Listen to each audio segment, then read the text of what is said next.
Assalamualaikum warahmatullahi wabarakatuh. Perkenalkan, nama saya Sabita Nuragafe dengan akhiran NIM 139 dan rekan saya Cindy Indawati dengan akhiran NIM 160. Di sini kelompok kami akan mempresentasikan tentang sistem informasi yang ada di aplikasi Shopee, lebih tepatnya langkah-langkah yang diperlukan untuk menciptakan sistem informasi pada aplikasi Shopee. Baik, selanjutnya saya akan menjelaskan terkait langkah-langkah yang dibutuhkan untuk membuat sistem informasi pada aplikasi Shopee. Yang pertama, ada analisis kebutuhan. Kita melakukan analisis terkait kebutuhan, baik itu yang bersifat fungsional seperti fitur-fitur apa saja yang perlu ada di aplikasi Shopee untuk menjadi sistem informasi pada penggunanya, maupun non-fungsional seperti keamanan, skalabilitas, ketersediaan, dan juga kecepatan dalam penggunaan aplikasi Shopee, di mana kebutuhan-kebutuhan ini dapat kita analisis dengan cara kita melihat kebutuhan dari setiap pemangku kepentingan, seperti baik itu dari sisi penjual, pengguna, maupun staf dari aplikasi Shopee sendiri.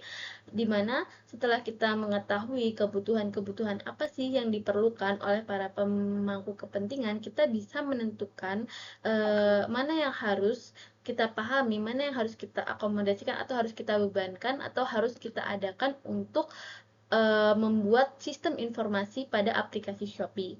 Nah, selanjutnya ada desain sistem.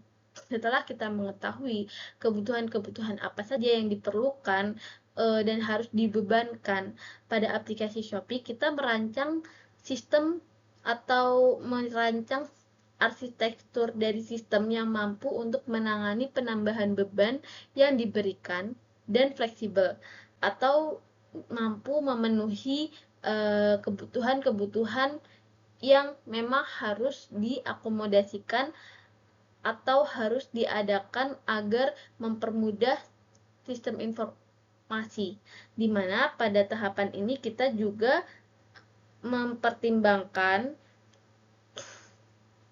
tentang menggunakan bahasa pemrograman. Terus juga kita menggunakan framework ataupun basis data, dan juga mempertimbangkan bagaimana sih desain antarmuka yang intuitif dan juga mudah digunakan sehingga sistem informasi ini mudah untuk diterima oleh para penggunanya dan juga mudah dipahami oleh para penggunanya. Kemudian ada pengembangan dan juga pengujian. Setelah kita memiliki desain sistem untuk sistem informasi yang akan diterapkan pada aplikasi Shopee, maka kemudian kita mengembangkan baik itu pengembangan modul seperti melakukan pengembangan manajemen produk untuk mengelola investasi produk, baik itu dari pengeditan ataupun pengurangan atau penambahan jumlah produk dari sisi penjual. Kemudian juga ada transaksi dan juga pembayaran, di mana untuk menangani proses pembayaran dan juga transaksi. Kemudian ada mengembangkan modul pengiriman dan logistik, di mana untuk mengatur pengiriman maupun pelacakan pada paket-paket yang telah dikirimkan kepada konsumen. Kemudian ada juga mengembangkan layanan pelanggan, di mana aplikasi Shopee ini bisa menyediakan sistem informasi yang digunakan untuk mendukung dan juga mendengarkan keluh kesah dari para penggunanya untuk mengembangkan aplikasi Shopee ini menjadi aplikasi yang lebih baik. Kemudian di pengujiannya itu aplikasi Shopee ini akan melakukan pengujian yang menyeluruh untuk mengetahui apakah sistem informasi ini akan dapat berjalan secara efektif, seperti pengujian unit untuk menguji setiap komponen yang ada pada aplikasi Shopee secara terpisah. Kemudian ada pengujian integrasi, menguji interaksi antar modul. Kemudian ada pengujian sistem, menguji seluruh sistem dalam lingkungan yang menyerupai kondisi produksi. Kemudian pengujian kinerja dan juga keamanan untuk memastikan sistem dapat menangani beban kerja yang tinggi ataupun menangani permintaan yang tinggi, dan juga mendapat melindungi dari serangan-serangan keamanan. Nah, selanjutnya akan dilanjutkan oleh Cindy Indawati. Baik, terima kasih. Sebelumnya saya ingin memperkenalkan diri terlebih dahulu. Saya Cindy Indawati dengan akhiran NIM 160. Di sini saya ingin melanjutkan pemaparan hasil dari analisa kelompok kami terkait aplikasi Shopee. Yaitu yang keempat terkait implementasi. Nah, untuk mengimplementasikan yaitu dengan cara memastikan data dari sistem lama dimigrasi dengan benar ke sistem baru. Nah, hal ini dilakukan jika ada pembaruan sistem. Nah, seperti migrasi pada data produk, data transaksi, dan data pengguna, serta melatih pengguna akhir termasuk penjual dan staf layanan pelanggan untuk menggunakan sistem baru dengan efektif.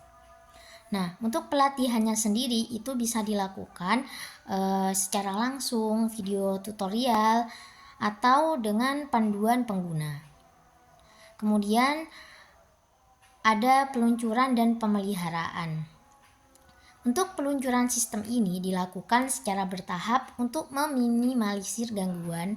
Peluncuran dapat digunakan untuk mendapatkan umpan balik awal dari pengguna dan melakukan penyesuaian yang diperlukan sebelum peluncuran penuh.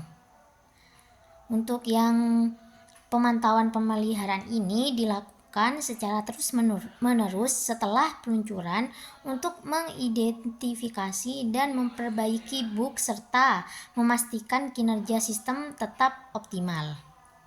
Kemudian untuk langkah terakhirnya yaitu evaluasi dan optimalisasi.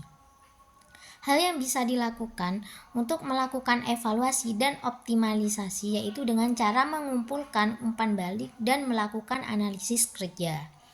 Nah, untuk umpan balik dari pengguna ini sendiri membantu dalam mengidentifikasi area untuk perbaikan dan pengembangan fitur baru.